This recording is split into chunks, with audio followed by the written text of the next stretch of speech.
கன்னியானை மலையான் மகளொடும் பாடி போதொடு நீர் சுமந்தேத்தி புகுவாரவர் பின் புகுவேன் யாதும் சுவடு படாமல் ஐயாரடைகின்ற போது காதல் மட பிடியோடும் களிறு வருவன கண்டேன் கண்டேன் அவர் திருப்பாதம் கண்டறியாதன கண்டேன் கண்டேன் அவர் திருப்பாதம் கண்டறியாதன கண்டேன் கண்டேன் அவர் திருப்பாதம் கண்டறியாதன கண்டேன் கண்டேன் அவர் திருப்பாதம் கண்டறியாதன கண்டே. அனைவருக்கும் வணக்கம். இன்றைய ராஜபாளையம் முத்தமிழ் சங்கம் வழங்கும் தொடர் கருத்துரை ஆய்வரங்கம் தொடர் எண் 104, பங்குனி திங்கள் 16ஆம் நாள் 28/3/26 சனிக்கிழமை. இன்றைக்கு இந்த அரங்கிலே கூடியிருக்கும் அறிவுசால் ஆன்றோர்கள் அனைவரையும் வணங்கி வாழ்த்தி வரவேற்பதில் பெருமகிழ்வு கொள்கிறோம். இன்றைக்கு சிறப்புரை வழங்க இருக்கிற திருக்குறள் முனைவர் இவாஞ்சலின் மனோகர் ஐயா அவர்களை வணங்கி வரவேற்பதில் பெருமகிழ்வு கொள்கிறோம். தலைமையுரையும் பின்னூட்டம் வழங்க காத்திருக்கும் நல்லாசிரியர் சரஸ்வதி அம்மையார் அவர்களை வணங்கி வரவேற்பதில் மகிழ்வு கொள்கிறோம். மற்றும் நம்முடைய கவிக்கோ அவர்களையும் மற்றும் நம்முடைய செல்வன் ஐயா, நம்முடைய இந்த ராஜபாளையம் முத்தமிழ் சங்கத்திற்கு ஒரு பேருதவியாக இருந்து பெருந்தூணாக நிற்கிற செல்வன் ஐயா அவர்களையும், அசோகன் சாமுவேல் ஐயா அவர்களையும், ராஜேந்திரன் கருப்பையா அவர்கள், அறிவன் பிணி தீர்ப்பான் அவர்கள், கந்தன் ஐயா அவர்கள் மற்றும் இணைய காத்திருக்கிற எல்லோரையும் முத்தமிழ் சங்கம் சார்பாக வணங்கி வரவேற்பதில் பெரும் மகிழ்ச்சி அடைகிறேன். நிகழ்விலே முதலாவதாக சிறப்புரை வழங்குவதற்காக நமது திருக்குறள் முனைவர் இவாஞ்சலின் மனோகரன் ஐயா அவர்கள் காத்திருக்கிறார்கள். சகுனம் என்ற தலைப்பிலே தன்னுடைய சிறப்புரையை வழங்க அவர்கள் இன்றைக்கு முனைந்திருக்கிறார்கள். இப்போ இந்த கடவுள் வாழ்த்து பாடல சொன்னல, ஐயார் அடைகின்ற போது காதல் மடப்பிடியோடும் களிறு வருவன கண்டேன். அது ஒரு நல்ல சகுனம். அப்ப இறைவனை வழிபட போகும் பொழுது அப்ப இறைவன் தான் அந்த வடிவில் வருகிறானா, இல்லை எதிரே அந்த காதல் மடப்பிடியோடு அந்த இது களிறு வருகிறதா? அது ஒரு நல்ல சகுனமா? ஏன்னா நம்ம ஒரு பேரின்ப நிலையை நாடி இறைவனை தொழுவதற்காக செல்கிறோம். அப்ப அப்படி நமக்கு ஒரு நல்ல சகுனம் அது வர்றதுங்கிறது அப்படின்னு சொல்லி, அது மாதிரி நம்மளுடைய தினசரி வாழ்க்கையில நிறைய இது மாதிரி சகுனங்கள், ஒரு காரியமா ஏதோ ஒரு வேலையாக நம்ம புறப்படும் பொழுது ஒரு நல்ல வார்த்தைகள், வெற்றி, அப்படி அது மாதிரியான வார்த்தைகள் எல்லாம் காதுல விழுந்தா அது ஒரு நல்ல சகுனமா நினைக்கிறோம். அது மாதிரி சில பேர் ஒரு சுமங்கலி, இல்ல ஒரு இந்த மாதிரி யானை, இல்ல ஒரு பசுமாடு, அது மாதிரி எல்லாம் எதிரே வந்தால் ஒரு நல்ல சகுனம் என்று இது ஆதி சங்க காலத்திலிருந்து ஒரு போருக்கு புறப்படும் பொழுது கூட அவருடைய காவல் மரத்திலே போய் அவர்கள் குறி கேட்பார்கள் என்ற குறிப்புகள் எல்லாம் சங்க இலக்கியங்களே பார்க்கலாம். அந்த மாதிரி இது தொன்று தொட்டி இந்த சகுனம் என்கிற ஒரு நம்பிக்கை நம்முடைய வாழ்க்கையிலே பின்னி பிணைந்திருக்கிறது. அதை பற்றி தான் ஐயா விரிவாக பேச இருக்கிறார்கள் என்று என்னுடைய யூகம். ஐயா எல்லோருமே ஆவலாக இருக்கிறோம் தங்களுடைய சிறப்புரை தருவதற்கு. வாருங்கள் ஐயா. அனைவருக்கும் இனிய மாலை வணக்கம். ராஜபாளையம் முத்தமிழ் சங்கம் 104வது ஆய்வரங்கத்தை சீரும் சிறப்புமாக நடத்தி கொண்டிருக்கிறது. இந்த நிகழ்விலே கலந்து கொண்டிருக்கக்கூடிய இடையராது பல பணிகளுக்கு மத்தியிலே இந்த சங்க நிகழ்ச்சிகளை தொய்வுறாமல் நடத்த வேண்டும் என்ற வேட்கையோடு தேனியைப் போல சுறுசுறுப்பாக இயங்கிக் கொண்டிருக்கக்கூடிய நிறுவன தலைமைக்கு வணக்கம். அதற்கடுத்தபடியாக இலங்கை மண்ணிலே பிறந்து துபையிலே தங்கி தமிழ் பணியை இன்முகத்தோடு ஆற்றி கொண்டிருக்கக்கூடிய கவிக்கு அவர்களுக்கு வணக்கம். மதுரை மண்ணிலே இருந்து கொண்டு திருக்குறளை நன்றாக உள்வாங்கி திருக்குறள் மாமணியாக உலா வந்து கொண்டிருக்கக்கூடிய கீழ்த்தொகை நண்பர் ராஜேந்திரன் ஐயா அவர்களுக்கு வணக்கம். இந்த நிகழ்ச்சியை சிறப்பாக நெறி ஆளுகை செய்து கொண்டிருக்கக்கூடிய நல்ல ஒரு ஊகத்தை கடவுள் வாழ்த்தோடு பாடி வழங்கி இருக்கக்கூடிய பானுமதி அம்மா அவர்களுக்கு வணக்கம். இந்த நிகழ்ச்சியை அழகாக பதிவு செய்து வலைத்தளத்திலே பதிவேற்றுக் கொண்டிருக்கக்கூடிய இன்முகச் செல்வர் அசோகன் சாமுவேல் ஐயா அவர்களுக்கும், அவருடைய நண்பர் திருக்குறள் செல்வன் குமரி செல்வன் அவர்களுக்கும், கந்தனையா அவர்களுக்கும், மற்றும் இந்த இணைப்பிலே கலந்து கொள்ளப் போகின்ற அத்துணை அன்பர்களுக்கும் நெஞ்சார்ந்த நன்றியும் வாழ்த்தும் வணக்கமும். சகுனம் என்று சொல்லுகின்ற போது கண்ணால் பார்க்காமல் அறிவு ஆராய்ச்சி எதையுமே நிகழ்த்தாமல் காரணகாரியம் எதையுமே பகுத்தறிவு கொண்டு பார்க்காமல் காலம் காலமாக மக்கள் ஏற்று தங்களுடைய வாழ்க்கையிலே நடைமுறைப்படுத்தி வருவதே சகுனம். இது எவ்வாறு நமக்குள்ளே வந்தது? ஏனென்றால் எதிர்காலத்தை பற்றி, நடக்கக்கூடிய நிகழ்வுகளை பற்றி முன்னக்கூட்டியே அறிவதற்காக மனிதன் பல வழிகளிலே முயற்சி செய்திருக்கிறான். அதிலேயே ஒன்றுதான் இந்த நம்பிக்கை. நடப்பன எல்லாமே நம்முடைய மனதிற்கு உகந்ததாக, வாழ்க்கைக்கு இனிமை பயப்பதாக இருக்க வேண்டும் என்ற அவாதான் அவனை இவ்வாறு நினைக்க வைத்திருக்கிறது. இந்த சகுனம் என்பதற்கு நம்பிக்கை என்றும் சிலர் சொல்லுகிறார்கள், சிலர் நிமித்திகம் என்றும் சொல்லுகிறார்கள், சிலர் விரிச்சி என்று தொல்காப்பிய சொல்லாடலை சொல்லி வருகின்றார்கள். நம்முடைய முதல் நூல், இலக்கண நூல், செய்யுளை எவ்வாறு படைக்க வேண்டும் என்று மிக தெளிவாக வரையறுத்த தொல்காப்பியம் இதை பற்றி 2 இடங்களிலேயே சொல்லுகிறது. வெட்சித்திணை பற்றி தொல்காப்பியர் சொல்ல வருகின்ற பொழுது அதனுடைய துறைகளை பட்டியலிடுவார். படை இயங்கு அரவம் பாக்கத்து விரிச்சி. பாக்கத்து விரிச்சி என்று சொல்லுகின்ற பொழுது, வெற்றி என்று சொன்னால் நிறையை கவர்வதற்காக செல்வார்கள். செல்லுகின்ற போது மேற்கொண்ட அந்த நிறை கவரக்கூடிய செயல் எந்த விதமான முட்டின்றி நடைபெற வேண்டும் என்பதற்காக பக்கத்திலே யாராவது ஒரு நல்ல வார்த்தை சொன்னால் அதை நல்ல சகுனமாக எடுத்துக்கொண்டு அவர்கள் ஊக்கத்தோடு அங்கே சென்று அங்கே இருக்கக்கூடிய நெறிகளை காக்கக்கூடிய கரந்தை மரபரோடு கடுமையாக போரிட்டு நெறிகளை தங்களுடைய பகுதிக்கு இழுத்து வருவதாக அந்த சொல் அமைகிறது. ஆக நல்லதை எண்ணி போரிலே இன்னும் ஊக்கமாக செயல்பட வேண்டும் என்பதற்காக இந்த பழக்கம் தொல்காப்பியத்திலே பதிவு செய்யப்பட்டிருக்கிறது. அதற்கு அடுத்தபடியாக உண்ணமரம் என்று ஒன்றை சொல்கிறார்கள். உண்ணமரம் தழைத்தது என்று சொன்னால் அது போருக்கு சாதகமான ஒரு நிலை. போரை மேற்கொண்ட மன்னன் வெற்றியை பெறுவான். இது பின்னால் அவரே பேசுகிறார். ஊடா களல் நிலை உளப்பட ஊடா உடல் வேந்து அடுக்கிய உண்ண நிலை என்று தொல்காப்பியம் இதை பதிவு செய்கிறது. ஆக தொல்காப்பியத்திலே இது இருப்பதை நாம் பார்க்க முடிகிறது.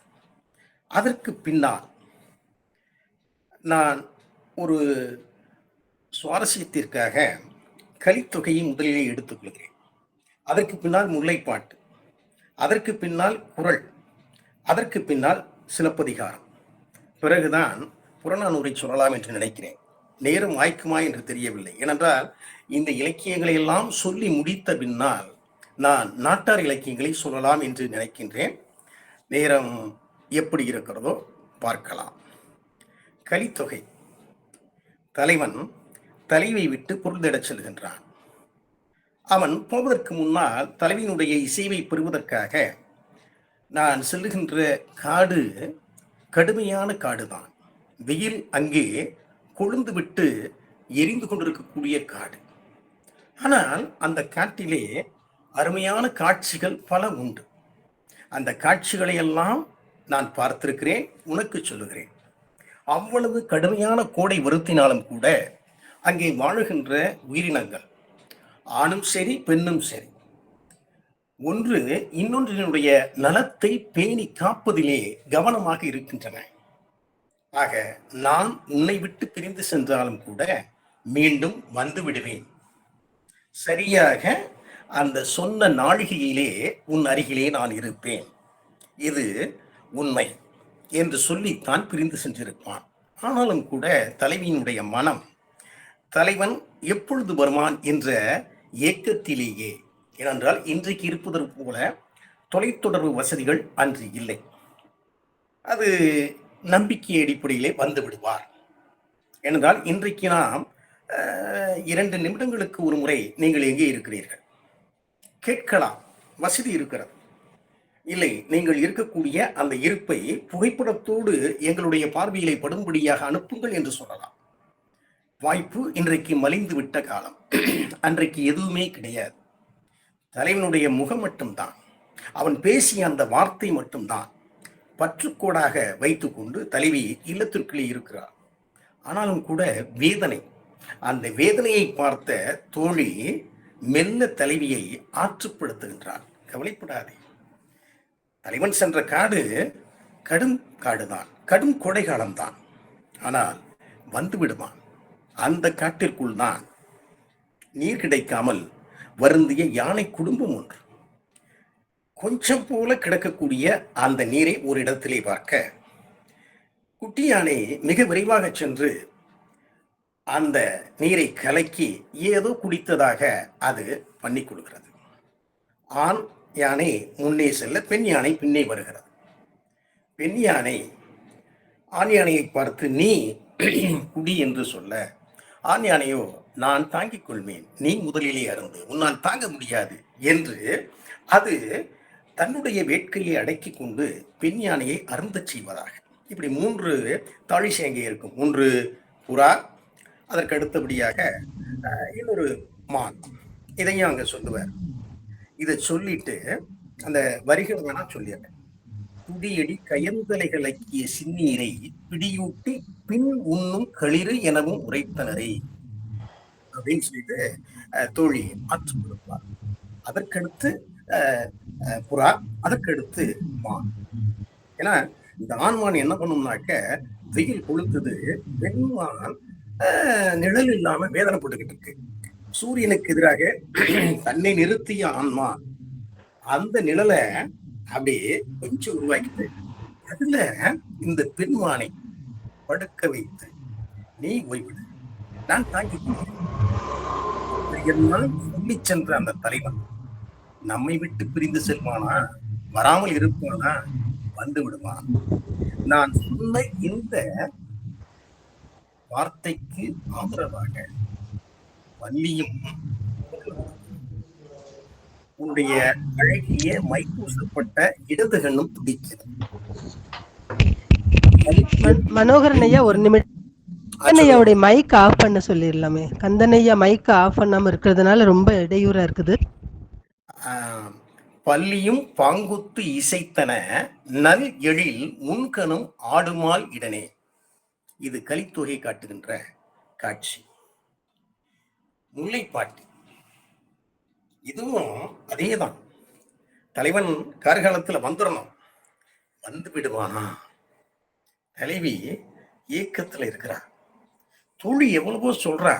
ஆனாலும் கூட தலைவியினுடைய அந்த பேதை மனம் அந்த பிரிவிலே இருந்து, அந்த வேதனையிலே இருந்து வெளியேறவே இல்லை. கிட்டத்தட்ட உதை குழியிலே சிக்கிக்கொண்ட செம்மறியின் நிலை. தலைவனுடைய மனம் அப்படி இருக்கிறது.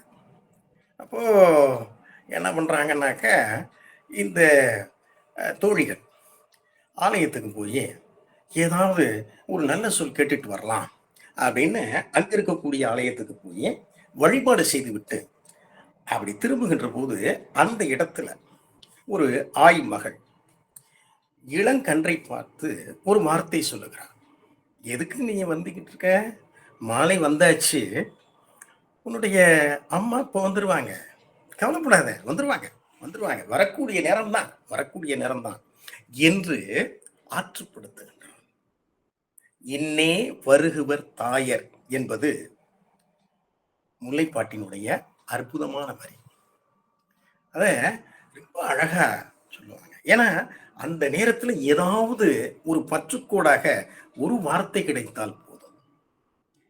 வெள்ளத்துல மூழ்கி கொண்டிருக்கக்கூடிய ஒரு நபருக்கு ஏதாவது ஒரு சிறு துரும்பு அகப்பட்டால் கூட அதை மிகப்பெரிய ஒன்றாக எண்ணி தன்னுடைய உயிரை காக்க வேண்டும் என்ற ஆவல் அதிகரிக்கும் அல்லவா?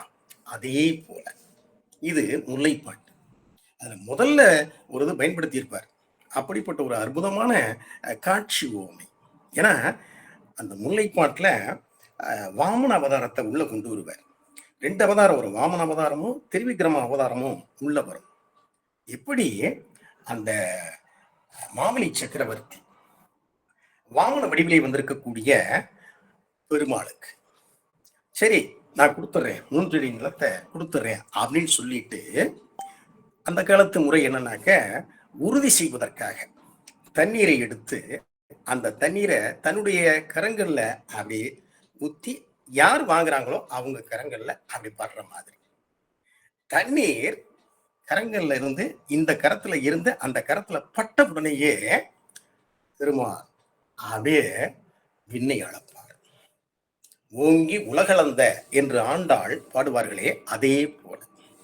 அப்போ இந்த காட்சி அந்த மழை துளி மண்ணில் பட்ட மாத்திரத்திலேயே தலைவனுடைய மனதிற்குள்ளே அடங்கியிருந்த ஒடுங்கியிருந்த தலைவனுடைய அந்த அழகிய வடிவம் விசும்பை அழக்கிறதா. ரெண்டையும் இப்படி இணைச்சு பார்த்தா தான் நபுதனுடைய அந்த காட்சி உவமையை முழுமையாக நாம் ரசிக்க முடியும். அதற்கு அடுத்தபடியாக குரல்ல புலவி நுணுக்கம்னு ஒரு பகுதி எல்லாரும் ரசிச்சு அதை பேசுவாங்க. கிட்டத்தட்ட அது ஒரு நாடகமா தான் இருக்கும். நம்முடைய நம்பிக்கை என்ன? அந்த நம்பிக்கையை எடுத்து வச்சுக்கிட்டு தான் பாடுகின்ற அந்த பாடுபொருளுக்கு ஏற்ப வள்ளுவர் நேர்த்தியாக அதை உள்ளே கொண்டு வந்து சேர்த்திருப்பார். உட்காந்து பேசிக்கிட்டு இருக்கோம், திடீர்னு ஒருத்தருக்கு தும்மல் வருது. அது காற்றுல ஏதாவது ஒண்ணு இருக்கும், அது நாசிக்குள்ள போகும்போது ஒவ்வாமை உணர்வு, உள்ளே நுழைந்த அந்த தூசை அகற்ற வேண்டும் என்பதற்காக அப்படி ஒரு தும்மல் வரும். இது அறிவியல். ஆனா அன்றைக்கு என்ன நம்பிக்கைனா, தும்முனாங்கன்னா யாரோ நினைக்கிறாங்க, அவ்வளவுதான். 2 பாடல் அடுத்தடுத்து வச்சிருப்பார். உட்கார்ந்துருக்காருல, தலைவன் தும்மிடலாம். வழுத்தினால் தும்மினேன் ஆக, அழித்து அழுதால் நுமர் உள்ளல். ரொம்ப அழகா அதை பயன்படுத்துவார். அதாவது யாருள்ளி தும்மினீர் என்று, வழுத்தினால் தும்மினேனாக, அழித்து அழுதால் யார் உள்ளி தும்மினீர் என்று. நான் தும்மிட்டேன், என்னைய வாழ்த்திட்டா, உடனே அந்த வாழ்த்தை மறந்து அழ ஆரம்பித்தார். உன்னை நினைக்கிறதுக்கு பாத்தியப்பட்ட ஒரே ஜீவன் நான் தான், நான் உனக்கு பக்கத்துல இருக்கிறேன். அப்போ வேற யாரும் உன்னை நினைச்சிருக்காக சொல்லு. தும்முனா சிக்கல் வருது. அதனால அவன் என்ன பண்றாங்க, தும்மல் வந்துச்சுன்னா அடுக்கடுக்கா வரும். தும்முனா ஏதாவது பேச்சு வருது அப்படின்றதுக்காக தும்மலை அடக்க முயற்சிக்கிறான். தும்மு செருப்ப அழுதார் நுமர் உள்ளல் எம்மை மறைத்தீரோ என்று. சரி, அடக்கிறதுக்கு அவன் என்ன பண்றான்னாக்க அழுகிறான். அதாவது உன்னை நினைக்கக்கூடிய ஆள் வச்சு நான் எந்த தகவலையும் தெரிந்து கொள்ளக்கூடாது என்பதற்காகவே இந்த தும்மலை அடக்க பார்க்கின்றாயோ.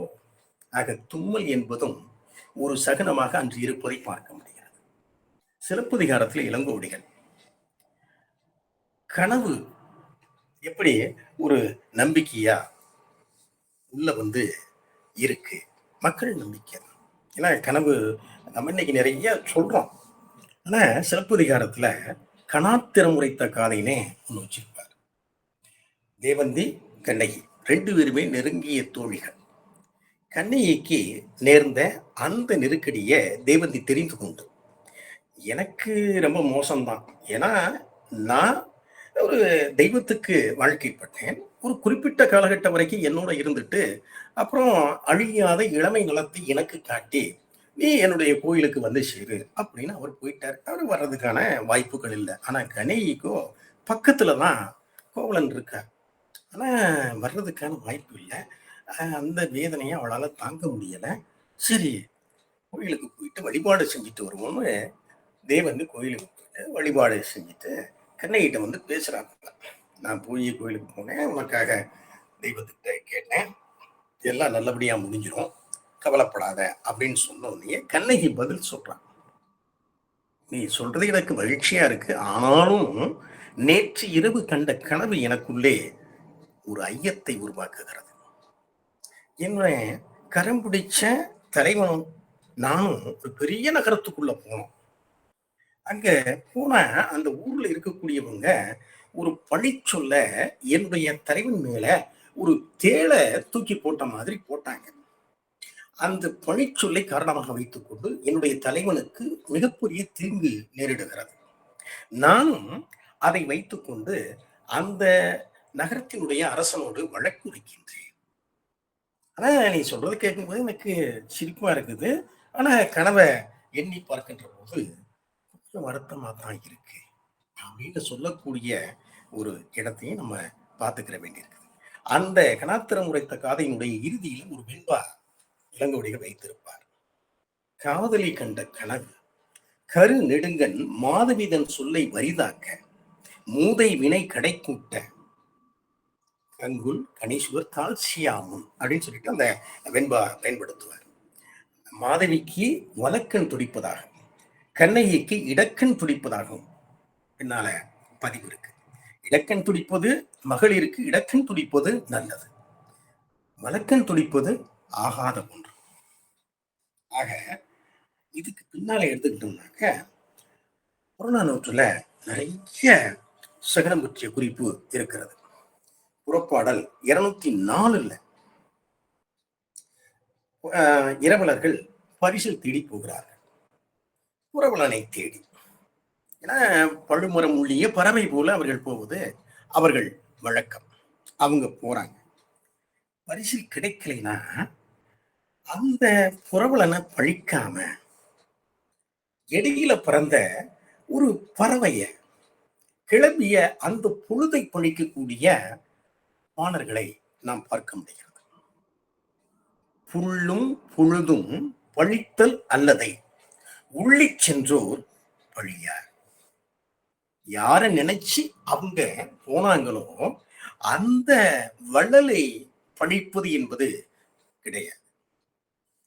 இடையில பிறந்த அந்த பறவை நேரம் இதைத்தான் பழிப்பதை வாடிக்கையாக வைத்துக் கொண்டதை பார்க்க முடிகிறது.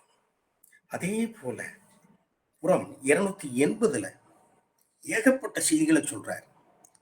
பகலிலே தும்பிகள் பறப்பதும் விளக்குகள் இரவிலே நின்று எரியாமல் அணைந்து போவதும் கூகை குளறுவதும் பெருந்தூக்கம் வருவதும் ஆகாது அப்படின்றத அங்க அவரு பதிவு பண்றார்.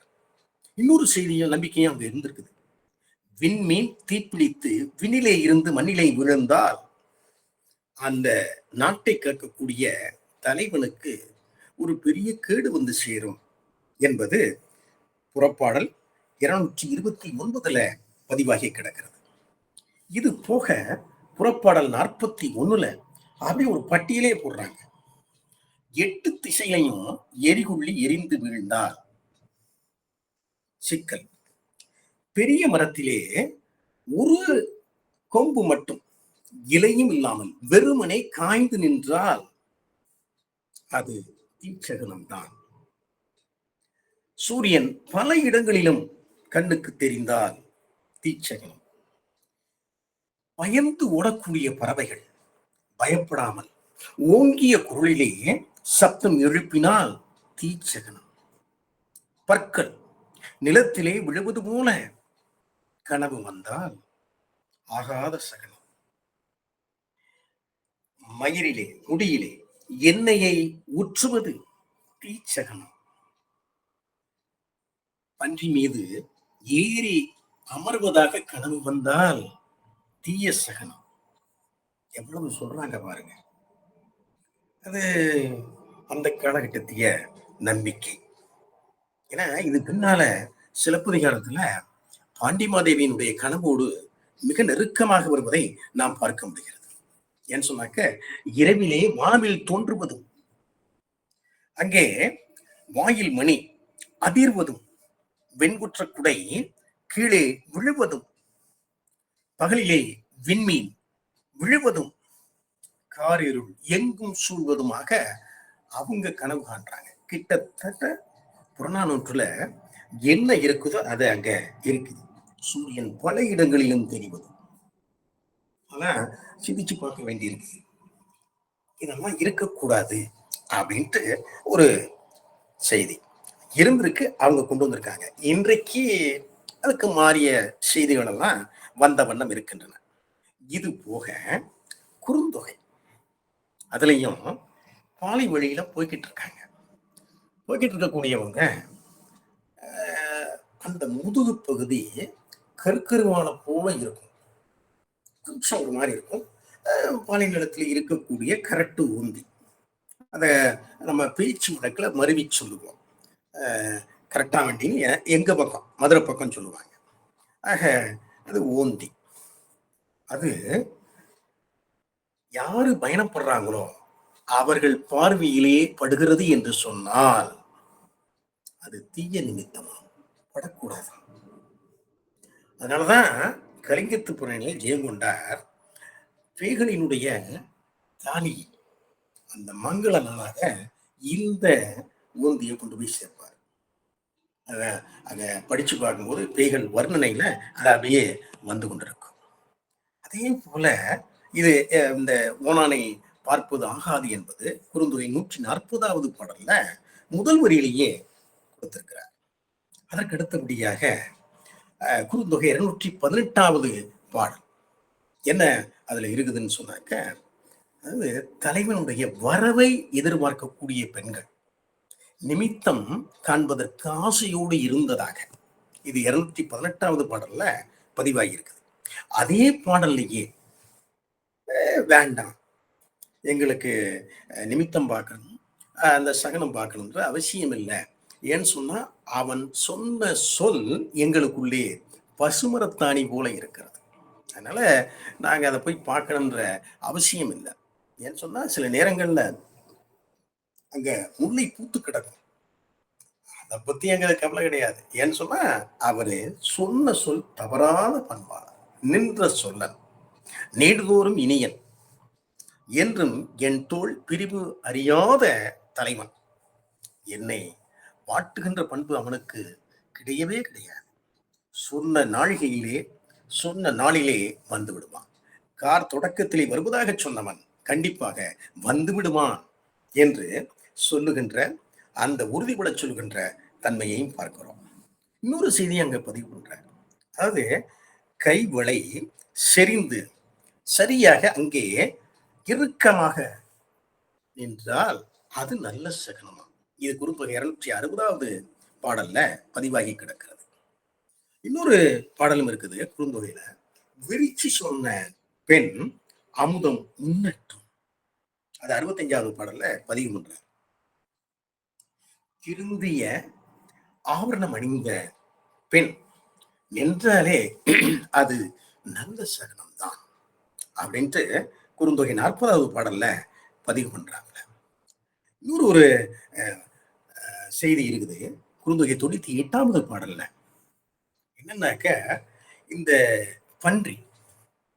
பன்றிகள் மணக்கிழங்கை தேடி அங்கே சென்று ஊக்கமாக கிழங்கை பறிப்பதாக பாவேந்தர் அழகின் சிரிப்பிலே பதிவு செய்வார். பன்றிகள் மணக்கிழங்கு பறித்திடும் ஊக்கம் என்பது பாவேந்தரின் வரி. இங்கே குறுந்தொகையில இந்த பன்றிகள் தங்களுடைய வேளாண்மையை சிதைத்துவிடும் என்று எண்ணிய அந்த உழவர்கள் என்ன பண்ணியிருக்காங்கனாக்க, அது கிழங்க சிதைச்சிடக்கூடாது அப்படின்றதுக்காக கண்ணிய பிரமாதமா அங்க பொருத்தி வச்சிருக்காங்க. தன்னை பிடிப்பதற்காக அங்கே வலை விரிக்கப்பட்டிருக்கிறது, கண்ணி போடப்பட்டிருக்கிறது என்பது தெரியாத பன்றி அப்படியே போகுது. ஆனா அங்க ஒரு பல்லி தொடர்ந்து ஒலிப்பதை கேட்டு அந்த பன்றி மெல்ல தனக்கு இன்றைக்கு சரியான சூழல் இல்லை, போனால் சிக்கிக்கொள்வேன் என்று எண்ணி மெல்ல போன பாதையிலேயே திரும்பி வந்ததாக, வேற அங்க போகல, திரும்பி வந்ததாக ஒரு பதிவும் இருப்பதை பார்க்க முடிகிறது. இது மட்டும்தானா? இன்னும் நிறைய இருக்கு பார்த்தீங்கன்னாக்க, அப்படியே சொல்லிக்கிட்டே போறாங்க. இப்போ அபிதான சிந்தாமணி தமிழ் வாசிக்கக்கூடிய, தமிழ் இலக்கியத்தை நேசிக்கக்கூடிய அத்தனை பேர் இல்லங்களிலும் அலங்காரமாக அல்ல, பயன்படுகின்ற ஒரு நூலாக இருக்கக்கூடிய இந்த நூலை சொல்லாமல் இருக்க முடியாது. ஏன்னு சொன்னா, நம்முடைய படங்களை பற்றி, புலவர்களை பற்றி வரலாறும் இருக்கும், செய்திகளும் அப்படியே தொகுத்து கொடுத்திருப்பாங்க. எல்லா செய்தியும் அதுக்குள்ள இருக்கும். அது ஒரு மிகப்பெரிய உழைப்பு. ஒரு பல்கலைக்கழகம் செய்ய வேண்டிய பணியை அவரு சிங்கரவேலு முதலியார் ரொம்ப அருமையா பண்ணியிருப்பார். அவரு ஒன்னா சொல்லிட்டு வர்றாரு. எல்லாமே இலக்கியத்திலிருந்து தான் அவங்க எடுத்து போட்டிருக்காங்க.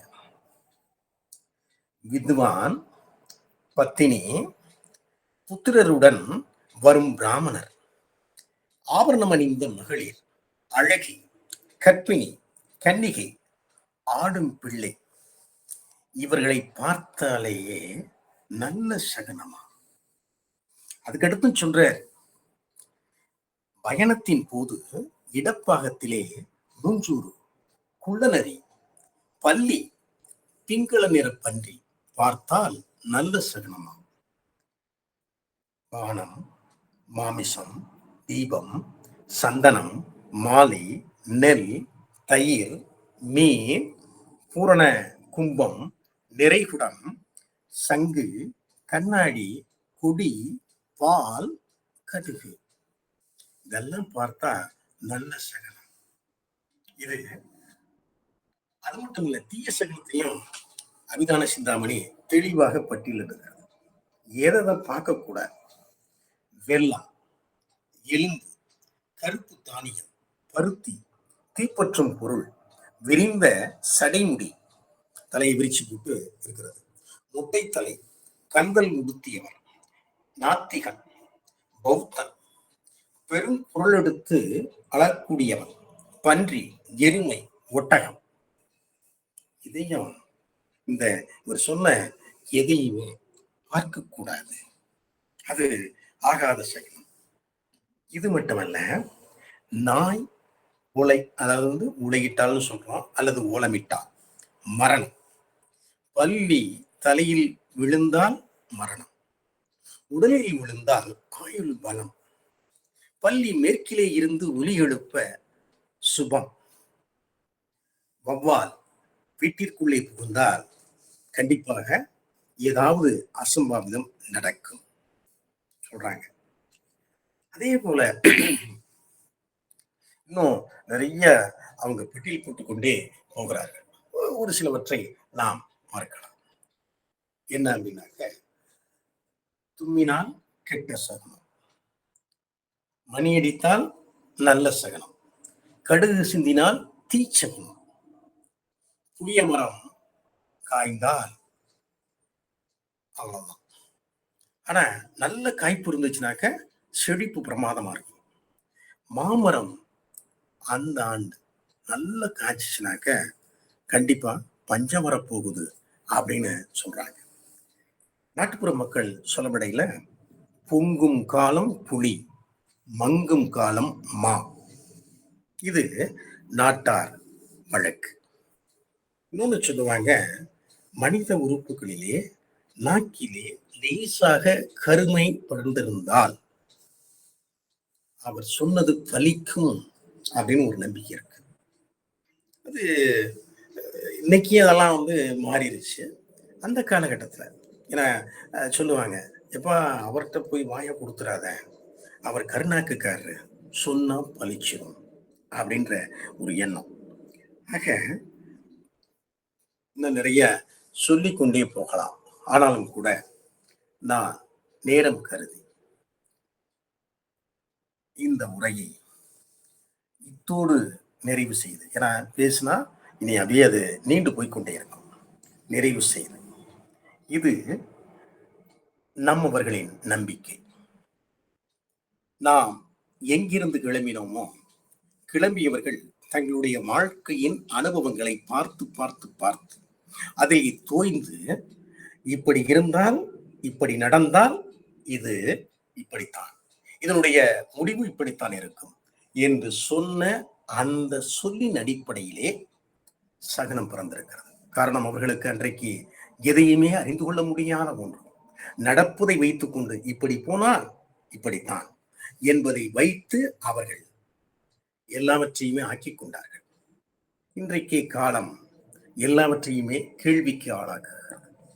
குறிப்பாக போஸ்ட் மாடர்னிசம் என்று சொல்லப்படுகின்ற பின்னை நவீனத்துவம் வந்ததன் பின் எல்லாவற்றையுமே அவர்கள் கேள்விக்கு ஆளாக்குகிறார்கள். மரபு என்பது வேண்டாம், நாம் புது மரபை உருவாக்கும். அதுதான் இன்றைக்கு புனைகதைகளிலே நாவல் ஆக்குகின்ற பொழுது நேர்கோட்டு முறையிலே கதை சொல்லாமல் குறுக்கு மறுக்குமாக, முன்னும் பின்னுமாக முறை மாற்றி அவர்கள் சொல்லுகின்ற முறை வந்துவிட்டது. நான் லீனியர் ரைட்டிங் என்று அதை சொல்வது வழக்கம். ஆக காலம்தான் எல்லாவற்றையுமே தீர்மானிக்கும். ஒன்று உள்ளே வருவதும் சரி, அது உள்ளிருந்து வெளியே போவதும் சரி, காலம்தான். ஆக நம்முடைய இலக்கண நூல்களிலே சொல்லியிருப்பது போல, பழையன கழிதலும் புதியன புகுதலும் வலுவல கால வகையினாலே காலம்தான். ஆக நாம் பழையதை ஒரு மேல்பார்வை பார்த்தோம். மற்றபடிக்கு எல்லோரும் இந்த உரையை கேட்டிருக்கிறீர்கள். மிக்க மகிழ்ச்சி. வாய்ப்பிற்கு நன்றி. வணக்கம்.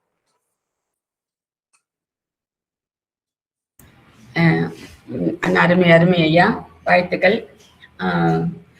கலித்தொகையில ஆரம்பிச்சு முல்லைப்பாட்டு, குறள், புறப்பாடல், குறுந்தொகை, நாட்டார் வழக்கு என்று அத்துணை நூல்களில் இருந்தும் இந்த வழக்கு சொற்களை, சகுன சொற்களை எல்லாம் எடுத்து அருமையாக விளக்கினீர்கள். இன்றைக்கும் இல்லாமல் இல்லை, இந்த நம்பிக்கைகள் இருக்கிறது தான். காக்கா கரைஞ்சா உடனே விருந்து வருதா அப்படின்னு கேட்கிறாங்க. இன்னைக்கும் அப்படி இருக்கு. சில நல்ல சொற்கள் காதிலே விழுந்தால் மகிழ்வாக கொடுக்கிறது. பெண்களுக்கு இடது கண் துடித்தால் நல்லது என்றும், ஆண்களுக்கு வலது கண்ணும் வலது தோல் துடித்தால் நல்லது நடக்கும் என்று அப்படி கூட நம்பிக்கைகள்லாம் இன்னமும் இருக்கிறது, இல்லாமல் இல்லை. ஆனால் ஒரு வேடிக்கையாக எங்கிட்ட சொல்லுவாங்க, நரி வந்து இடமா போனால் என்ன, வளமா போனால் என்ன, மேல விழுந்து புடுங்காம இருந்தா சரிதான் அப்படின்னு சொல்லிட்டு ஒரு ரொம்ப ஒரு எகத்தாளமா சொல்றவங்களாம இருக்கிறாங்க, எதிர்காலத்திலும் இருக்கிறார்கள். அது போல அது நல்ல. ஆனா நீங்கள் நீங்க சொன்ன அந்த காட்சி நயம் ரொம்பவும் அருமையாக இருந்தது, மனதை கவர்வதாக இருந்தது. அவர் வாழ்த்துக்கள் ஐயா, பாராட்டுதல்கள். இப்போ தலைமை உரையும் பின்னூட்டமும் தருவதற்கு நமது நிறுவனர் அம்மா அவர்களை அழைக்கிறோம். வாங்கம்மா. அனைவருக்கும் இனிய மாலை வணக்கம். இன்றைக்கு கடவுள் வாழ்த்து பாடி அற்புதமாக நெறியாளுகை செய்யக்கூடிய பானுமதி அம்மா அவர்களை வணங்கி மகிழ்கின்றேன். தளத்தில் இணைந்திருக்கக்கூடிய சான்றோர் பெருமக்கள் அத்தனை பேருக்கும் என்னுடைய அன்பான வணக்கம். சிறப்புரையாற்றிய முனைவர் இவாஞ்சலின் மனோகரன் ஐயா அற்புதமாக உரையாற்றினார்கள். ஆரம்ப காலத்திலிருந்து இன்றைக்கு வரைக்கும் பாவேந்தர் பாரதிதாசன் வரையிலும் சங்க இலக்கிய பாடல்கள், முல்லைப்பாட்டிலிருந்து கலித்தொகை, முல்லைப்பாட்டு, புறநானூறு, குறுந்தொகை என்று பல்வேறு இலக்கியங்களிலிருந்து சரியான சான்றுகளை எடுத்துக்காட்டி, சகுனம் என்பதும் நிமித்தம், சகுனம் என்பது நிமித்தத்தில் ஒரு பகுதி தான், அவற்றையெல்லாம் எடுத்து சொன்ன விதம், அந்த செய்யுள்களோடு எடுத்து கூறிய பாங்கு மிக அருமை. அதுவும் அபிதான சிந்தாமணி இல்லாமல் எந்த யாருடைய இல்லத்திலும், அந்த தமிழ் அறிஞர்களுடைய இல்லங்களில் அபிதான சிந்தாமணி இருக்கும். அதில் என்னென்ன செய்திகள் சொல்லப்பட்டிருக்கின்றன, நல்ல சகுனங்கள் எவை, தீய சகுனங்கள் எவை என்று அவர் எல்லாவற்றையும் பட்டியலிட்டு காட்டினார். மிக அற்புதமான உரை ஐயா.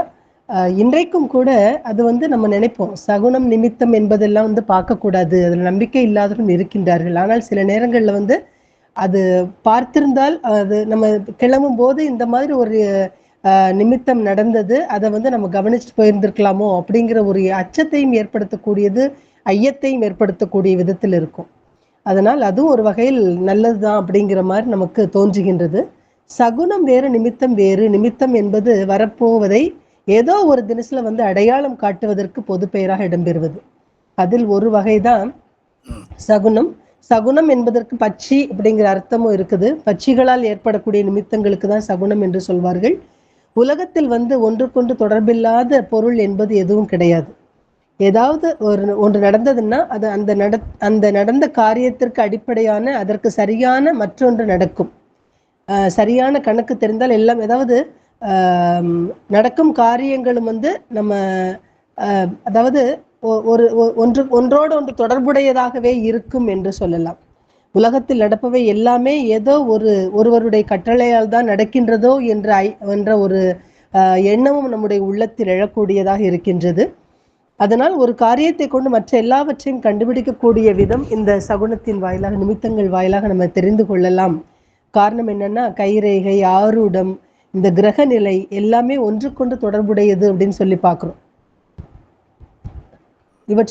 இவற்றில் ஒன்றுதான் நிமித்தம் என்று சொல்லப்படுவது.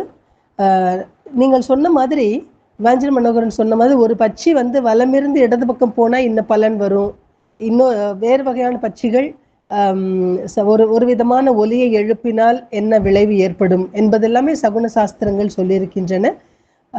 அப்படி பார்க்கின்ற பொழுது அர்ஜுனன் கிருஷ்ண பரமாத்மாவிடம் கூறுகின்ற ஒரு கூற்று, போர் தொடங்குவதற்கு முன்னால் அவன் கூறுகின்றான், கெட்ட சகுனங்களை பார்க்கின்றேன் கிருஷ்ணா, விபரீதமான நிமித்தங்களை நான் பார்க்கின்றேன். இந்த நிமித்தம் என்பது இந்த இடத்துல வந்து அவன் சொல்லக்கூடிய அந்த கூற்று ஏதோ ஒரு கெட்டது நடக்க போகுது அப்படிங்கிற பொருள்ல வந்து சொல்லியிருப்பார்.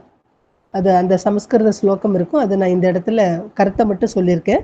அதனால் அதே போலதான் பகவானும் சொல்லுவார், அர்ஜுனன்ட்ட வந்து நிமித்தம் பற்றி சொல்லியிருப்பார். அதுவும் வந்து ஆரம்ப காலத்துல வரக்கூடிய, பகவத்கீதையில் வரக்கூடிய ஒரு செய்தி.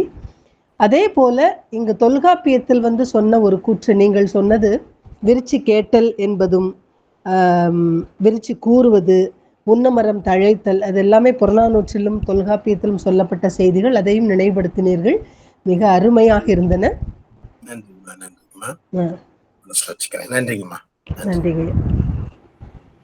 நன்றி அம்மா, அழகான பின்னூட்டம் அளித்தீர்கள். அடுத்தது நமது கவிக்கோ அவர்களை பின்னூட்டம் வழங்க வருமாறு அழைக்கிறேன். பாருங்களையா. அனைவருக்கும் வணக்கம். நான் பின்பற்றுகின்ற சமயத்திலே இந்த சகுனம் இவையெல்லாம் நம்பக்கூடாது என்ற ஒரு கட்டுப்பாடு இருக்கிறது. சாஸ்திரம் பார்ப்பது, சகுனம் பார்ப்பது, பொருத்தம் பார்ப்பது, இதையெல்லாம் எங்களுடைய மார்க்கத்தில் தடை செய்யப்பட்டது. ஆனால் நாங்கள் வந்து இந்தியாவிலும் இலங்கையிலும் இருக்கின்ற இஸ்லாமியர்கள் இந்து சமயத்திலிருந்து, இந்துக்களிலிருந்து எங்களுடைய முந்தையவர்கள் 2-3-4-5 தலைமுறைக்கு முந்தி உள்ளவர்கள் எல்லாம் இந்துக்கள், தமிழர்கள், இலங்கையும் இந்தியாவையும் பொறுத்தவரை தமிழர்கள் இந்துக்கள். அந்த பின்பற்றுதல் இப்பவும் சிலரிடையே இருக்கிறது தான். ஆனால் என்னுடைய மார்க்கத்தின்படி இதை நம்பக்கூடாது, அறிவியலுக்கு பொருத்தம் இல்லாத எதையுமே நம்பக்கூடாது என்றொரு கட்டுப்பாடு இருக்கிறது. இப்ப சாஸ்திரம் பார்த்துறதும் மந்திரம் ஓதுறது எல்லாம் எங்க மார்க்கத்துல கிடையாது. அதுவும் ஆனா உதாரணமா எடுத்துக்கொள்ள, நம்ம அறியாது இந்திய, இலங்கை போன்ற நாடுகள் தவிர்ந்த ஏனைய மேல்நாட்டவர்கள் யாராவது இதனை நம்புகிறார்களா, இதை நம்பி செயற்படுகிறார்களா என்றால் இல்லை. அவர்கள் யாரும் செயற்படுவதுமே இந்த நம்பிக்கை இதை பற்றி அவர்களுக்கு தெரிந்ததும் இல்லை. அதே மாதிரி தான் எங்களுடைய மார்க்கத்துல செய்யக்கூடாத கட்டுப்பாடு உண்டு, பார்க்க கூடாது என்ற கட்டுப்பாடு உண்டு. ஆனால் எங்களிலும் பலர் இப்போது இதனை நம்பி கொண்டு இருப்பது இயல்புதான், உண்மைதான். அப்படி நடக்கிறார்கள், சகுனங்கள் பார்க்கிறார்கள். ஆனால் மார்க்கத்தின்படி நான் இதனை நம்புவதில்லை. இது அறிவியலுக்கு அப்பாற்பட்டது என்று நான் நம்புகிறேன். அதனால் நான் அதனை நம்புவதில்லை. அது மட்டும் இல்லாமல் கண்டிப்பாக என்னுடைய சமயம் சொல்லுவதனாலும் நான் அதை நம்புவதில்லை. ஆனால் நம்புவர்கள் நம்புவது தப்பு என்று சொல்லும் தகுதியும் உரிமையும் எனக்கு கிடையாது. ஆனால் ஒன்று உண்மை, நான் இந்துக்களிலிருந்து, இலங்கையிலும் இந்தியாவிலிருந்து இந்துக்களிலிருந்து வந்தவர்கள் என்பதனால் அந்த பரம்பரையாக வந்து அந்த இருக்கத்தான் செய்கிறது, இல்லாமல் இல்லை என்பதையும் ஒப்புக்கொள்கிறேன். நன்றி, வணக்கம். நன்றிங்க, நன்றிங்க. நன்றி ஐயா. அடுத்ததாக ராஜேந்திரன் ஐயா அவர்களை பின்னூட்டம் வழங்க வருமாறு வருங்கள் ஐயா.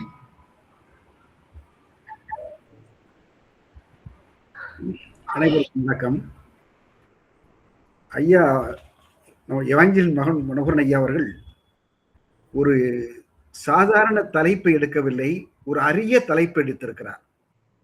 அது மிக அணுகக்கூடிய ஒரு தலைப்பு, எளிதில் அணுகக்கூடிய தலைப்பு அல்ல, நிச்சயமாக இது அல்ல. ஆனால் இதை மிக அழகாக ஒரு நல்ல முறையிலே, ஒரு நயத்தக்க முறையிலே அவர் கையாண்டு அழகாக சொன்னார். அதாவது ஐயா அவர்கள் சொன்னார்கள், நம்பிக்கை நமக்கு இல்லை, எங்களுடைய மார்க்கத்தில் நம்பிக்கை இல்லை என்று சொன்னார். அது உண்மைதான். ஆனால் உள்ளபடியவே மனம் என்ன செய்கிறது? அவாவுகின்றது. நான் ஒரு காரியத்தில் ஈடுபடும் பொழுது அவாவுகின்றது மனம். ஏதாவது நல்ல சொல் கிடைக்காதா? நாம் இந்த செயலை செய்ய போகின்றோமே, இந்த செயலை செல்லும் பொழுது நல்ல சொல் கிடைக்காதா என்ற மனம் அவாவுகின்றது. அதுதான் அழகான ஒரு உவமை சொன்னார் ஐயா அவர்கள். மிக அதாவது வெள்ளத்தில் மூழ்கிக்கிட்டே இருக்கக்கூடியவர்களுக்கு ஏதாவது ஒன்று, ஒரு புனை கிடைக்குமா என்று அப்படியே நினைப்பானே, அதுபோல ஒரு நல்ல சொல் கிடைக்குமா, அவன் நிறை கவரப்போறான், நிறை கவரப்போகின்ற பொழுது ஒரு நல்ல சொல் கிடைக்குமா, அதாவது ஒரு நல்வார்த்தை கிடைக்குமா என்று மனம் விரும்புகின்றது, அவாவுகின்றது. அதுதான் அந்த சொல் தான் அவை எதிர்பார்க்கின்ற ஒரு அந்த கருத்தை தான் தொல்காப்பியர் கூறுகிறது என்று சொன்னார்.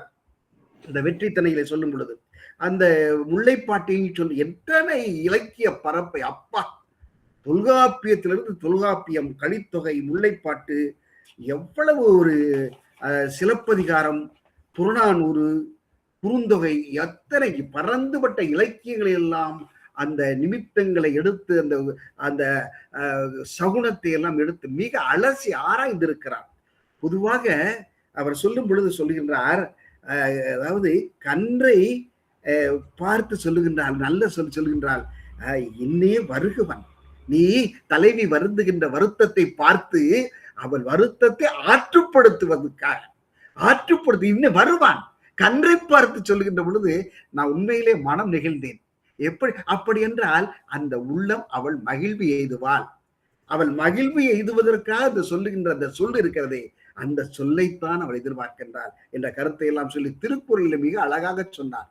அந்த வழுத்தினால் தும்மினேனாக, அதாவது வாழ்க என்று சொல்லிட்டாள், தும்முன வாழ்க என்று சொல்லிட்டாள், உடனே என்ன சொல்கின்றார்? அப்ப யாரோ நினைத்து விட்டார். எப்படிப்பட்ட ஒரு, அதாவது புலவி நுணுக்கம், புலவி, அதாவது ஒரு புலவி எப்படி ஏற்படுகிறது என்பது எவ்வளவு நுணுக்கமாக வள்ளுவர் சொல்கிறார் என்பதை அழகுபட சொன்னார்.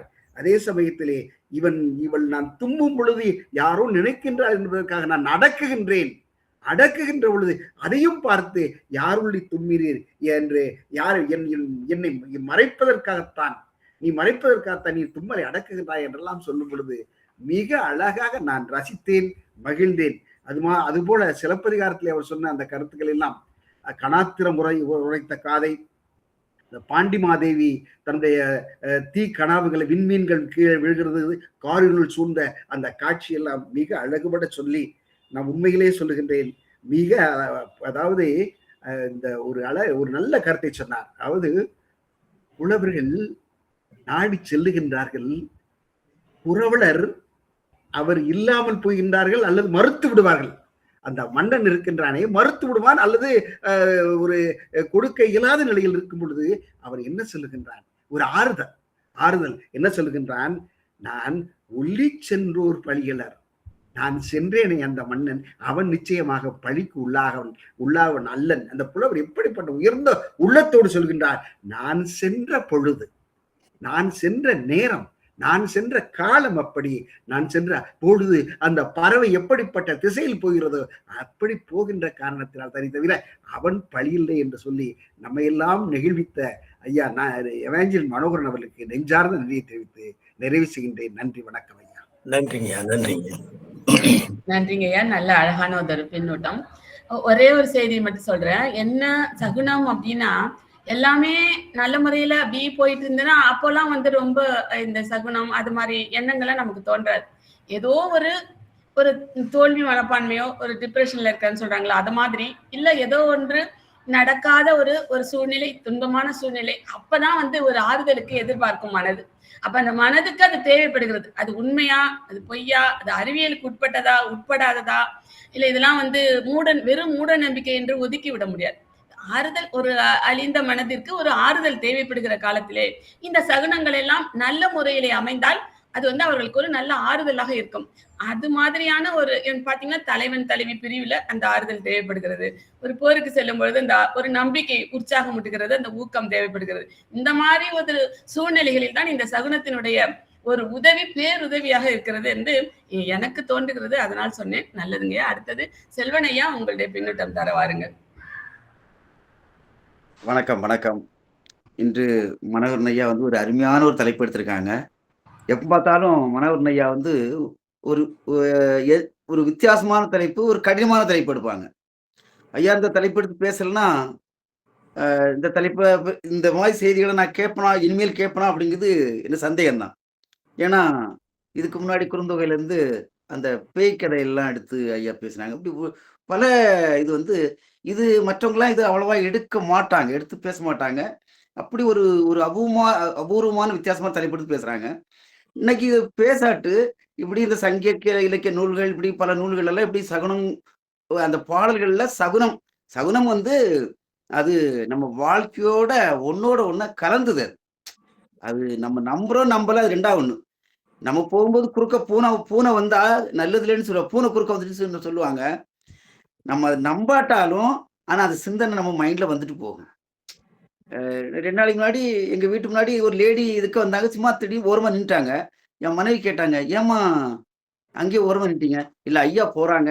அதனால எதுக்கு வர" இந்த மாதிரி அவங்க நம்புறாங்க. நம்ம நம்ம அந்த மாரி நம்ப மாட்டோம். அ இது வாழ்க்கையோட வாழ்க்கையா அப்படி கலந்து இருக்கு. இந்த இப்பவும் நம்ம தும்முனா ஒரு 100 வயசுன்னு சொல்றோமா இல்லையா? அது அது ஏதோ ஆனா ஒரு நல்ல வார்த்தை சொல்றோம்ல. தும்முனா. இன்னொன்னு நம்ம வந்து தும்முனா அது வந்து ஒண்ணு அவங்க நினைக்கிறாங்க, உங்க மனைவி நினைக்கிறாங்க, இல்ல உங்க அண்ணன் ஏதோ உங்க அம்மா நினைக்கிறாங்க, ஏதோ சொல்றாங்க இல்லையா? ஆனா அதுக்கு பின்னாடியும் அது அது ஆங்கிலத்துல டெலிபதின்னு சொல்றாங்க. நம்ம நினைக்கும்போது இப்படி சொன்னோனே அது 2 நாள்ல அவங்ககிட்ட ஒரு ஃபோன் கால் வரும். "ஓ நான் நினைச்சேன்." இதே மாரி எவ்வளவோ நம்ம கேள்விப்பட்டுருக்கோம். இப்படி அந்த இந்த ஐயா சொன்னாங்க அந்த பாடல்கள்லாம் இந்த கூவை கத்துறது. எங்க ஊர்லலாம் அந்த கூவைன்னா இங்க கோட்டான்னு சொல்லுவாங்க. எங்க ஊர்ல கூவை. அந்த கூவை வந்து கத்துனா அந்த ஊர்ல யாரோ இறக்க போறாங்கன்னு அதுக்காக அந்த நாங்க சின்ன வயசுல அந்த இதெல்லாம் தொரத்தி விரட்டுவோம். அது வந்து குவான்னு கத்திக்கிட்டே கிடக்கும். வீட்டு பக்கத்துல ஏதாவது மரத்துல உட்காந்து அது கத்திக்கிட்டு இருக்கும். அது கத்துனா அது அது அது கத்துறது அழுகுற மாதிரியே இருக்கும். ஆள் உட்கார்ந்திருந்து அழுதாகிட்டு இருக்கும். அப்படியே இருக்கும். அத துரத்துவோம். ஏன்னா அது ஊருக்கு ஆகாது அப்படின்னு. ஊரே ஒரு சின்ன கிராமம் தான். அப்ப யாரோ ஊர்ல யாரோ இத மாதிரி ஐயா பேசின நிறைய இது. நான் நிறைய இது வந்து இன்னைக்கும் மக்கள் அப்படியே நம்பிட்டு இருக்காங்க. எப்படி நம்ம கடவுளும் ஒரு நம்பிக்கை தானே. எவ்வளவு உலகத்துல அப்படி பார்த்தா தமிழ்நாட்டுல கும்பிடக்கூடிய சாமி துபாயில இல்ல, உலகத்துல எங்கெங்கயோ இல்லை. ஒவ்வொரு பகுதியும் எதையோ ஒரு சாமியை நினைச்சு கும்பிடுறாங்க இல்லையா? அதுவும் நம்பிக்கை. இந்த சகுனங்களும் இதுவும் ஒரு நம்பிக்கை தான். இப்படி இந்த மாதிரி மக்கள்கிட்ட வந்து நிறைய இருக்கு. மனோகரன் ஐயா உண்மையிலேயே வித்தியாசமான தலைப்பு. இதெல்லாம் இன்னைக்கு தெரிஞ்சுக்கிறதுக்கு ஒரு வாய்ப்பு கிடைச்சது.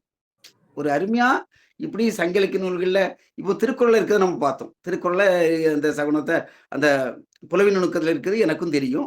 ஆனா மற்ற நூல்கள்ல இருக்குது எனக்கு இன்னைக்கு தான் ஐயா வந்து சொல்லும் போது எல்லாம் தெரிஞ்சுக்கிட்டேன். இன்னைக்கு தெரிஞ்சுக்கிறதுக்கு ஒரு அருமையான வாய்ப்பு. எப்பவுமே ஐயா ஒரு கடினமான தலைப்பு எடுப்பாங்க. அடுத்த தடவை என்னமா தலைப்பு எடுத்து வராங்களோன்னு நான் அவளோட காத்துக்கிட்டு இருக்கேன். நன்றி. நன்றிங்க. நன்றி. நன்றி ஐயா. அடுத்ததாக அறிவன் பிணித்திருப்பான் ஐயா அவர்கள் பின்னூட்டம் வழங்க வருமாறு அழைக்கிறேன். பாருங்கள் ஐயா. நன்றிக்குமா, நன்றி. இன்றைய உரையாளர் மிகச்சிறப்பான தலைப்பை எடுத்து நாட்டிற்கு தேவையான கருத்தை வெளிப்படுத்தியிருக்கின்றார். அவ்வகையிலே ஐயா அவர்களை பாராட்டி, அரங்கத்தை பாராட்டி வணங்கி மகிழ்ந்து, சகுனம் என்று சொல்லும்போது தொடக்கத்திலேயே ஐயா அவர்கள் சொன்னார், பகுத்தறிவே இல்லாத ஒன்று நம்பிக்கையின் அடிப்படையிலான ஒன்று என்று சொல்லி தொடங்கிய தாண்டி அந்த தன்மை மிகச்சிறப்பான வழிமுறைமை. ஏனென்றால் இது அப்படிப்பட்டது. ஐயா அவர்கள் பல்வேறு வகையான எடுத்துக்காட்டுகளை சொன்னார். அதில் தலைவன் தலைவி என்று சொல்லும்போது தலைவன் நாட்டின் எல்லையை தொட்டு விட்டு இருப்பான். அவன் பாதம் அந்த நாட்டின் மண்ணிலே பட்டிருக்கும், அல்லது அவன் வருகின்ற தேர் அல்லது குதிரை போன்ற வண்டி போன்ற ஏதோ ஒன்று அந்த நாட்டின் உள்ளே நுழைந்திருக்கும், நாட்டின் எல்லையை தொட்டு விட்டு இருக்கும். அப்பொழுது இவளுடைய உடல் சிலிர்க்கும். என் தலைவன் என்னை தொடுகிறான் என்று இவள் உணர்வாள். இதை இலக்கியங்கள் சொல்கின்றன. ஆனாலும் நாடு மிகப்பெரிய நாடு. இவன் அங்கிருந்து அந்த எல்லையிலிருந்து இவள் இருக்கக்கூடிய தலைவி இருக்கக்கூடிய இடத்திற்கு வந்து சேருவதற்கு அவனுடைய பாதையிலே வந்து சேரும் 2 நாள் 3 நாள் ஆகலாம். அந்த காலத்திலே அப்படிதான் அந்த பயணம் என்பது அப்படிதான் இருக்கும். அது மீண்டும் மீண்டும் அந்த 2 நாள் 3 நாள் அந்த பெண்ணு எவ்வளவு பாடுபட்டிருப்பா. என்னுடைய தலைவன் என்னை இங்க தொடுறான் அங்க தொடுறான், எனக்கு அவன் என் பக்கத்திலே இருக்கிற மாதிரி இருக்குது, ஆனால் கண்ணை திறந்து பார்க்குறேன், ஆனா அவன் என் பக்கத்துல இல்லவே இல்லையே. அந்த தலைவன் அப்படி அந்த தலைவன் நினைக்கிறான். அவ்வளவு நெருங்கி அவன் நினைக்கிறான். இந்த பொண்ணு அந்த பையனை அவ்வளவு நெருங்கி நினைக்கிறா. அதனால அந்த உணர்வு அந்த பெண்ணுக்கு வந்துடுது. இப்போ இது வந்து நம்பிக்கையின் அடிப்படையிலா மனம் அடிப்படையிலா என்றால் எல்லாமே உண்மைதான். இது போன்ற சில பல உண்மைகளும் இருக்கின்றன. ஆனால் இவற்றை அன்பு, மனம், ஆன்மா என்ற அளவிலே பார்க்கும்போது மிகச் சிறப்பாக இருக்கும். வெறுமனே நம்பிக்கை என்ற அளவிலே பார்க்கும்போது அல்லது வேறு ஏதோ கண்மூடித்தனமான சிந்தனை என்று பார்க்கும்போது, தலைவன் நாட்டிற்குள்ளே வந்த பிறகுதானே இவளுக்கு அந்த எண்ணம் வந்தது. அப்போ அது பொய் இல்லையே.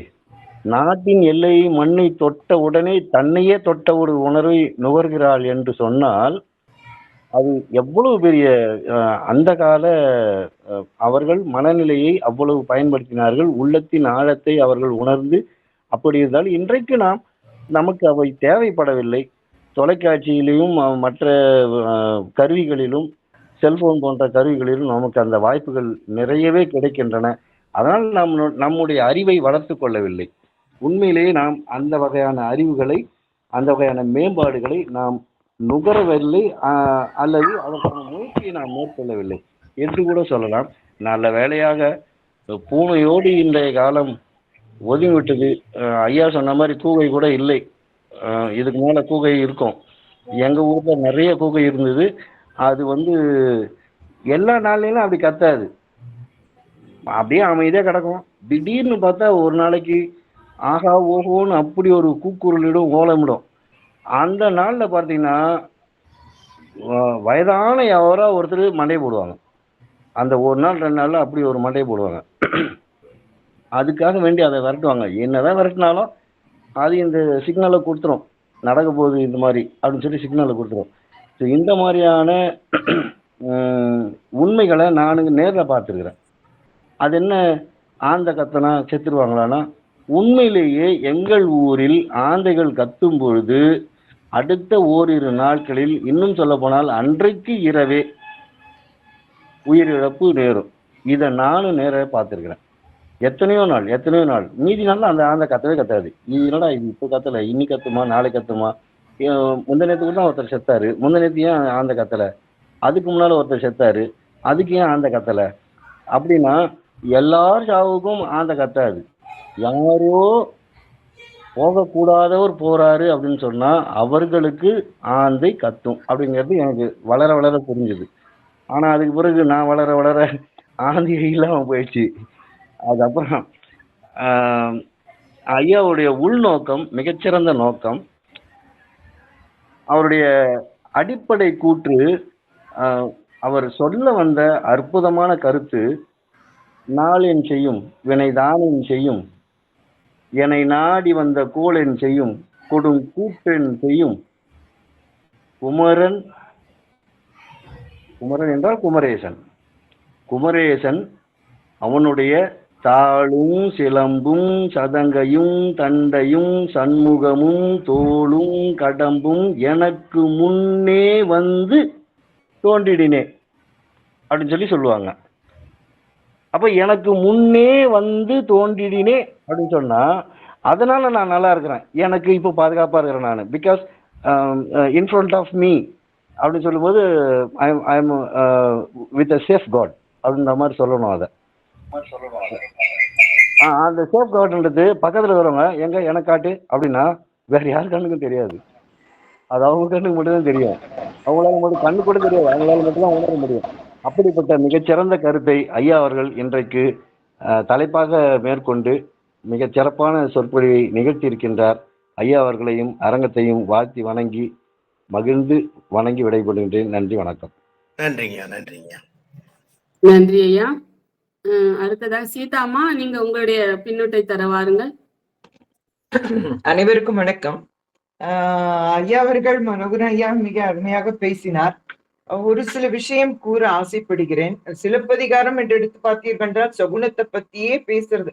பின்னாடி வரக்கூடியதெல்லாம் முன்னாடி ஃபோர் டெல்லர் என்று சொல்வார்கள். அதனை முன்னாடி பின்னாடி நடக்கக்கூடியதை முன்னாடி சில நிகழ்ச்சிகள் மூலமாக காட்டக்கூடியது. சிலப்பதிகாரம் அப்படித்தான், சீவக சிந்தாமணி அப்படிதான் இருக்கிறது. நிறைய விசையை கூறக்கூடிய கனவுகள்லாம் பார்த்தீங்கன்னா இருக்கும். நற்றினையில் வந்து பாத்தீங்கன்னா அமுதம் உண்டு நம் அயல் இலாட்டி என்ற முறையில் தான் செய்யுளே ஆரம்பிக்கின்றது. இன்னொரு விஷயம், நம்ம வந்து இந்த சகுனமா நம்பிக்கையா அதை பற்றி நம்ம வந்து யோசிக்கிறதுக்கு முன்னாடி ஒரு சின்ன விஷயம், அன்றாட விஷயம் பார்க்க வேண்டும். வீட்டை விட்டு நம்ம கிளம்பி போகும் பொழுது நான் போறேன்னு சொல்ல மாட்டாங்க. யாராக இருந்தால் எந்த சமயத்தவரும் என்று நினைக்கின்றேன். நான் போயிட்டு வரேன்னு சொல்லுவாங்க. நான் போறேன்னு சொல்ல மாட்டாங்க. போறேன்னு சொல்லாத, போயிட்டு வரேன்.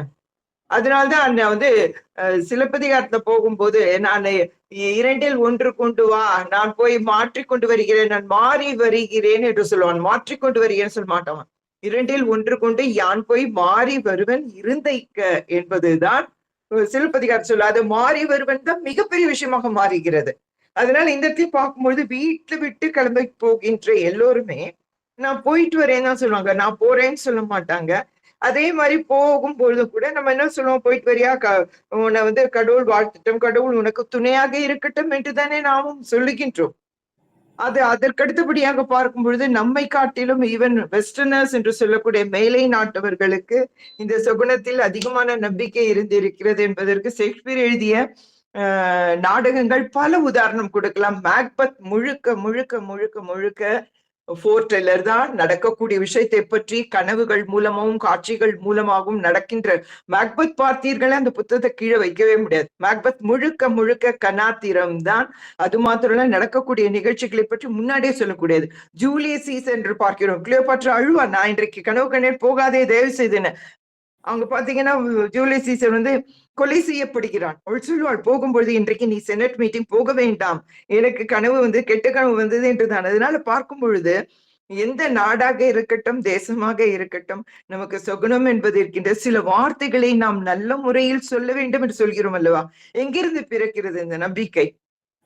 இந்த மாதிரி அபசுகுணமா பேசாத சொல்றோம் இல்லையா? ஏதாவது சொல்லும் பொழுது இந்த மாதிரி பேசாத, தவறு சொல்லாத, இந்த மாதிரி வார்த்தையை சொல்லாதே, அதிலிருந்துதான் ஆரம்பிக்கின்றது. அது உச்சபட்சமா போகும்போது சகுனம் விரிச்சி நாள் பார்த்தல், கோள் பார்த்தல் என்று வருகின்றது. அதனால் மனிதனுக்கு காரணம் என்னன்னா அடிப்படையிலேயே ஒரு பயம் இருக்கிறது. அவ்வளவுதான் விஷயம். ஏன்னா வாழ்கின்ற பிறந்து விட்டோம். நம்ம வந்து இறக்கக்கூடிய நாட்களோ இல்ல இனி என்ன நடக்க போகிறது, என்ன நடக்க போகும் என்பது பற்றி தெரியாது இல்லையா? அது ஒரு சஸ்பென்ஸ் மாறியே இருப்பதனால் அந்த பயம் உள்ளுக்குள்ளே இருந்து கொண்டே இருக்கிறது. அதன் விளைவாகவும் வந்திருக்கலாம். இரண்டாவது, நல்ல வார்த்தைகளை சொல்லுதல் வேண்டும் என்ற முறையில் நம்ம இந்த இதை பார்த்து கூட இறந்தவர்கள் என்று சொல்லும் பொழுது இறந்தவர்கள் சொல்ல மாட்டார்கள், துஞ்சினார்கள், இல்லைன்னா அவர் சொர்க்கலோகம் புகுந்து விட்டார், அந்த நற்கதி அடைந்து விட்டார் என்று தானே சொல்கிறோம். ஏன் சொல்வதில்லை? இறந்து விட்டார் ஏன் சொல்வதில்லை? யோசித்து பார்க்கலாமே. அவர் வந்து இறைவனடி சேர்ந்து விட்டார் என்று தானே சொல்கின்றோம். லோட்டஸ் ஸ்வீட் என்று தான் எழுதுகிறார்கள் ஆங்கிலத்திலும் கூட. ஏன் அப்படி சொல்ல வேண்டும்? இறந்து விட்டார் என்று சொல்லலாமே. அதனால் பார்க்கும் பொழுது அடிப்படையிலேயே வார்த்தைகள் நல்லதாக பேச வேண்டும். இனிய உளவாக இன்னாத கூறல் கனியிற்ப காய் கவர்ந்தற்று என்று சொல்கிறார். பேசும்போது நல்ல வார்த்தைகள், மங்களமான வார்த்தைகள் என்ற முறையில் அமைவதுதான். அதனால இது சகுனத்திற்கு அடிப்படை. மிக அழகாக பேசினார் ஐயா அவர்கள். அவர்களுக்கு என்னுடைய பாராட்டமும் வணக்கமும் நன்றியும். நன்றிங்கம்மா, நன்றிங்கம்மா. நல்லதம்மா, நல்லதொரு பின்னூட்டம். நன்றி. அடுத்து கந்தன் ஐயா, உங்களுடைய பின்னூட்டம் தர வாருங்க. வணக்கம். ஜாதகம், கிரகநிலை எல்லாம் அதை ஒன்று சேர்ந்தது என்று சொன்னார்கள். ஒவ்வொன்றும் நிறைவேற்றதுதான். இருந்தாலும் ஒன்றின் மூலம் அவர்கள் எதிர்காலத்தை உணர முடியும். அதாவது அந்தந்த துறையில் உள்ளவர்களை விசாரித்தால் ஓரளவு உண்மை புரியும்.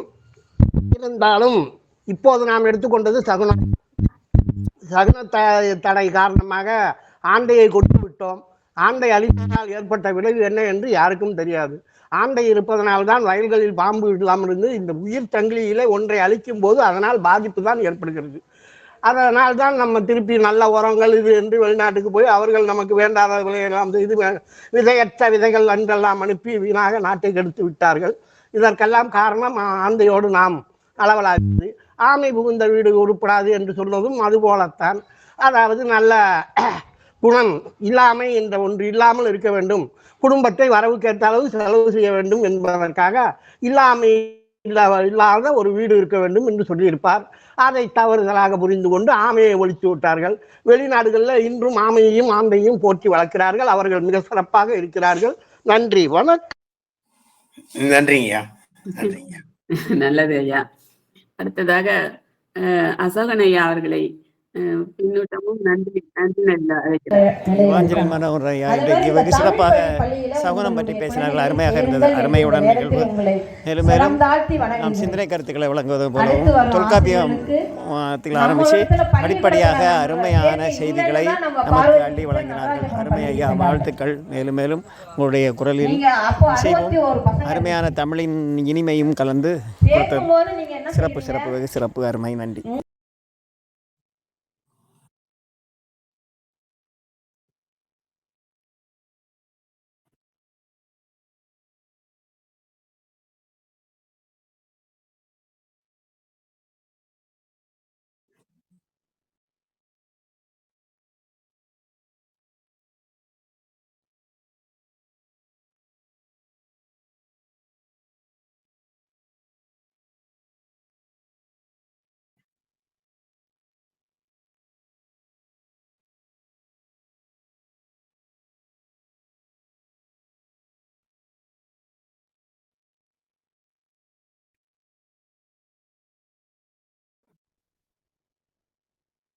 நன்றிங்க. நன்றிங்கய்யா. நன்றி.